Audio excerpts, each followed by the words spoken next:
This is how to disable camera on your Samsung Android phone. If you're new here, subscribe and we can get started. So you open up the settings, and on the main settings page, what you need to find is the security and privacy section. So you tap on it like this, and below it's gonna perform a little scan, but below you can tap on more privacy settings like so, and in here we need to manage the permissions. So we can find permissions manager below like so, and this is the place where you can control individual features of the phone and which app can access it.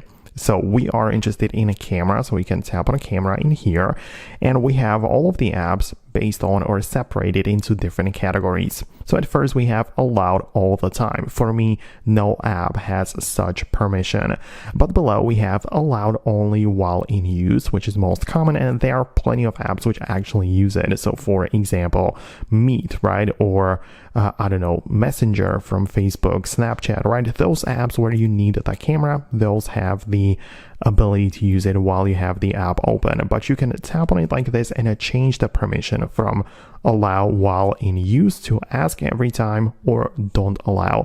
And the point is that you can change it like this for every single app on your phone, and it will essentially move it in between the categories. You can see not allowed is the majority of apps in here, and you can decide however you prefer it. So that would be about it from me. I hope that I was able to help you out with it. Subscribe if you found this video helpful, and I'll talk to you later.